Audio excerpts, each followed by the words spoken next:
경영과 경제에 관한 읽어볼 만한 책을 소개해드리는 시간입니다. CEO를 위한 서평 서비스를 제공하고 있는 자인우리 경영연구원 서진영 대표 나오셨습니다. 안녕하십니까? 네, 안녕하십니까? 요새 날씨가 무척 더운데 어떻게 지내십니까? 네, 열심히 더울 이열치열이라고 이 땡볕에 나가서 열심히 운동하면서 살고 있습니다. 네. 오늘 소개해 주실 책 내용이 유학 경영에 답하다 이런 제목인데요.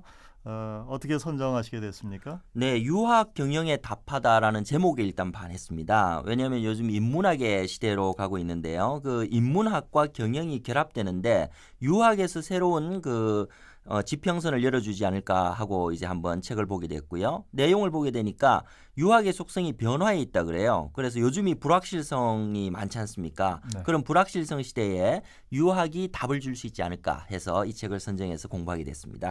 책의 목차라고 그럴까요? 네. 주제 지금 잠시 말씀을 하셨는데 대략적인 내용 우선 소개해 주시죠. 자본주의가 현재 어떻게 보면 공산주의, 사회주의의 승리를 했죠. 그렇다 보니까 인간의 속성을 욕망의 충족으로 보고 있습니다. 자본주의가. 그래서 이제 기본적으로는 경쟁을 중심으로 해서 이익을 추구하는 것이 바로 자본주의가 되는데요.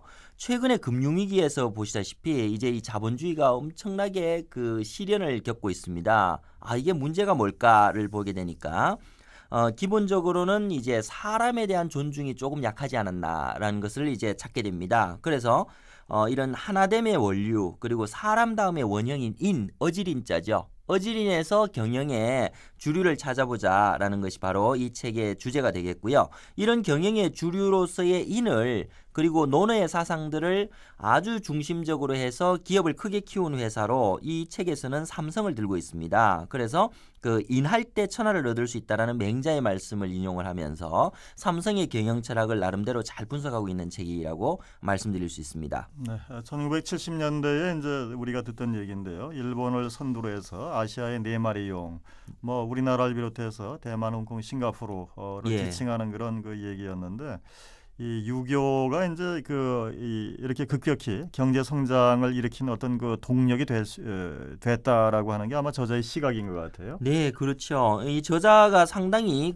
재밌게 권경자 박사인데요. 성균관대학교에서 유교 철학을 전공을 해서 박사를 받았습니다. 그래서 제가 한번 뵙는 자리에서 여쭤봤어요. 이렇게 경영학에 대해서 아주 잘 적으셨던데 경영학을 따로 공부하셨습니까? 라고 물었더니 경영학을 전혀 공부한 적이 없다 그래요. 그러면 이제 삼성에 대해서도 이제 사례 연구를 했길래 삼성 분들을 많이 만나셨습니까? 했더니만 삼성 분들도 만난 적이 없답니다.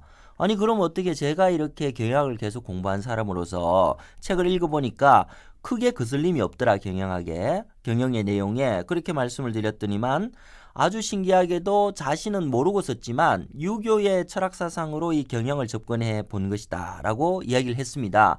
마치 그것이 우리가 일본하고 우리의 아시아의 네 마리 용이 유교 자본주의를 바탕으로 해서 성장한 기본이 아닌가. 그래서 그럼 유교 자본주의가 뭡니까? 라고 여쭤봤더니 이렇게 이야기를 하더라고요.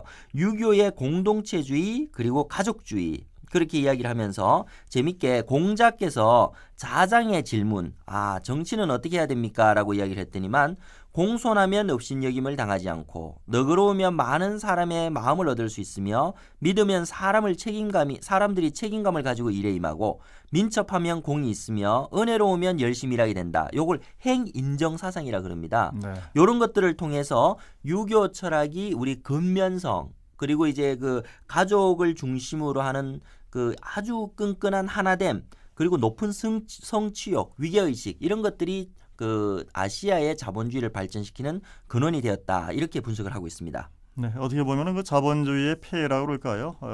그거를 갖다 이제 치유하는데 이 동양 철학, 유교가 이제 그 답이 될 수 있지 않느냐는 그런 네. 생각이 드는데 이 유교와 경영의 접합 우리가 이제 상식적으로 생각할 때는 그렇게 이제 그 와닿는 그런 말은 아닌 것 같아요. 이제 어떤 식으로 이제 풀어나가고 있을까요? 예, 그래서 이제 유교와 경영의 접합이라 그래서 저도 사실은 요즘 그 성균관대학교에서 그 유학을 다시 공부를 시작을 했습니다. 네. 박사과정에 들어갔는데 경영학 박사를 한 다음에 유학을 공부를 하니까 사람들이 다 이상하게 생각을 해요. 왜 2개를 공부를 하느냐 그러는데 그냥 우연하게 하게 됐습니다. 근데 이제 가서 보니까 이런 걸 발견하게 됐어요.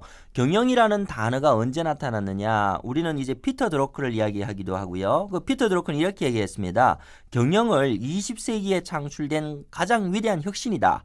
그리고 이것이 가장 실용적인 지식이다라고 하면서 경영이라는 단어를 쓰고 있는데 실질적으로 한자로서의 경영을 보니까 경은 배를 짜기 전에 날씨를 거는 것을 경이라고 합니다. 영은 어떤 일을 추구하는 것을 영이라고 하죠. 그래서 경영이란 기본이 되는 틀을 세우고 경계를 만들어 일을 추구하는 것이다 라고 이렇게 아주 잘 정의를 하고 있는데 질문이 이겁니다. 그러면 언제 경영이란 단어 한자가 만들어졌습니까? 언제이실 것 같습니까? 글쎄요, 뭐 참 답변하기 어렵네요. 그죠? 네. 예, 한 100년 됐을까라고 생각했는데 정말 놀랍게도요. 3000년 전에 쓰여진 시경이라는 사서삼경에 중요한 책이 있습니다. 시경에 경영사방이라는 단어가 나타납니다. 네. 사방을 경영한다라고 이야기를 하는데요. 이 경영하는 세상에 변하지 않는 이치를 붙잡고 세상 만물이 제 본성대로 살 수 있게 하는 것이 경영이다. 라고 이야기를 하면서 맹자가 이 시경을 인용해서 구체적으로 경영의 모습을 밝히기도 했습니다. 예를 들면 영대를 처음으로 경영해 청량하고 제자 많은 백성들이 일하니 며칠 지나지 않아서 완성되었다. 뭐 이런 등등의 이야기를 하면서 여기서 인사, 생산 그리고 그 매니지먼트에 관한 것들이 이미 사례로 나오고 있거든요. 그렇다 그러면 3000년 전에 만들어진 경영이란 단어를 가장 잘 이해할 수 있는 나라가 어떻게 보면 아시아에 있을 것이고요. 아마 그것이 한국이 아닐까 생각합니다. 경영의 본질을 찾을 수 있는 나라가 한국입니다. 네, 이 서두에 이제 이 삼성에 대한 그 말씀을 하셨는데 이병철 그 전 회장 경영 철학 근간이 이제 논어다 하는 그런 얘기가 있었어요. 어떤 이야기일까요? 예, 그 삼성이 아주 그 새로운 기업이지 않습니까? 사실 100년이 안 된 기업인데 어떻게 논어에 근간을 뒀느냐라고 이렇게 그 보니까 권경자 박사의 주장은 이겁니다. 이병철 그 전 회장의 경영 철학에 관해서 쓴 글들을 이렇게 찾다 보니까 이런 말씀을 하셨더라고요. 이병철 회장께서 가장 감명받은 책 혹은 좌우에 두는 책을 들라면 서슴지 않고 나는 논어라고 말할 수밖에 없다. 나라는 인간을 형성하는데 가장 큰 영향을 미친 책이 바로 이 논어이다. 나의 생각이나 생활이 논어를 벗어나지 못한다 하더라도 나는 만족한다. 나는 논어를 나의 행동의 규범으로 삼겠다라는 말씀을 하셨는데요. 조사를 해보니까 이병철 회장이 5살 때부터 그 당신의 조부이신 문산 이용석 공이 지으신 문산정 이 고향에 있는 이제 서당입니다. 여기서 천자문, 자치통감, 맹자, 논어 등을 공부를 했다 그러고요. 이런 그 논어의 철학을 바탕으로 해서 인재제일 여기 인재제일이라는 것은 사람하고 교육을 증시하는 철학이고요. 그리고 이병철 회장의 그 인생관이 수신제가 치국평천하라 그런다. 그렇게 이야기를 합니다. 다시 이야기하면 자신을 잘 관리하는 수신을 그 경영의 기본으로 삼았다는 것이 이제 논어가 이 이병철 회장에게 미치는 영향이라고 할 수 있겠습니다. 네. 지금 그 아시아의 4마리용 이 말씀을 갖다 이제 드렸는데 일본이 이제 한국하고는 경영 철학에 있어서는 좀 다르다. 또 유교식으로 하면 아마 순자의 그 경제관이 적용된 것이 아니냐는 그런 주장이 있다 그러죠. 예, 그렇습니다. 그 한국하고 일본이 조금 다른데요. 다른 것들을 보게 되면은 일본의 기본적인 건국 이념이라 그러면 대화입니다. 화. 그 대화라 그러죠. 다이화라고 이야기를 하면서 자신을 이야기하는데 화의 기본적인 뜻은 뭐냐면 사람들이 사이좋게 밥을 나누어 먹는다는 뜻이랍니다. 그렇기 때문에 화를 기반으로 해서 인간과 인간의 부드러운 관계를 중시한다. 그리고 대립적인 사고보다는 조화의 묘를 추구해서 내부의 결속력을 강화한다라는 이런 것을 기본으로 하고 있는데요.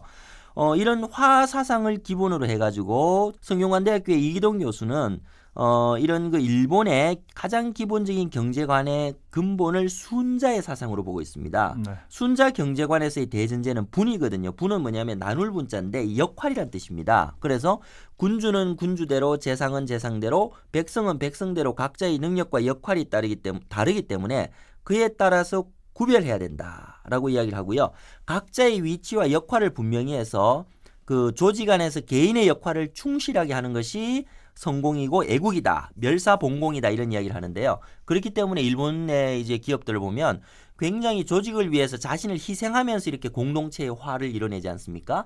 이런 그 자신의 그 분수를 알고 자신의 역할을 아는 것이 일본의 경제 성장에서 가장 기본이 된 사상이라고 이렇게 분석을 하고 있습니다. 네, 마지막으로 그 유학 경영에 답하다. 이 책이 이제 던지는 메시지라고 그럴까요? 이걸 갖다 좀 간추려 주시죠. 요즘 너무 많이 경쟁에 이렇게 치인다 그럴까요? 경쟁이 너무 치열해진다라고 이야기를 하는데 경쟁을 하는 이유를 보게 되면은 방만 봐서 그렇거든요. 이렇게 자꾸 남하고 저를 비교하기 때문에 이런 현상이 나타나게 되는데 우리가 사방팔방이라는 단어를 씁니다. 그 사방은 어디입니까? 사방이라 하면 역시 뭐 동서남북이겠죠. 근데 팔방은 어딜까요? 사방이 동서남북이면 여기에 위아래를 합치면 육방이 되죠. 근데 나머지 두 개 방향을 너무 찾기 힘들었습니다. 근데 그 두 가지 방향이 어디냐? 안과 밖입니다. 근데 우리는 계속 밖만 보고 살거든요. 자기가 정말 중요하고 자신이 정말 세상에서 가장 고귀한 존재인데 자신을 성찰하지 아니하고 자꾸 밖을 보면서 남과 나를 비교만 하기 때문에 이런 너무 극심한 경쟁의 폐해와 내가 조금만 어떤 돈이 좀 적다든가 아니면은 뭐 어떤 부분에 조금 떨어지는 것만 생각하기 때문에 인간성이 점점 메말라가는 형태로 바뀌고 있습니다. 그렇기 때문에 유학에서 제시하는 자신의 내부를 성찰하는 힘, 사방팔방에서 안과 밖을 바라볼 수 있는 힘이 될 때 결국 우리가 새로운 인재상 그리고 완전한 인재상을 가질 수 있지 않을까라고 생각을 하면서 유학에서 우리가 안을 성찰하는 힘 그리고 아까 이병철 회장께서 자신이 수신을 굉장히 강조했듯이 자신을 돌아보고 자신을 이렇게 바르게 하는 힘들을 얻는다면 경영자는 제대로 경영을 할 수 있을 것이고 그리고 근로자들은 자신의 창의성을 바탕으로서 최고의 성과를 낼 수 있지 않을까 그리고 행복을 느낄 수 있지 않을까라고 생각을 하게 됩니다. 네, 지금까지 자인우리 경영연구원 서진영 대표였습니다. 고맙습니다. 네, 책 읽고 행복하십시오.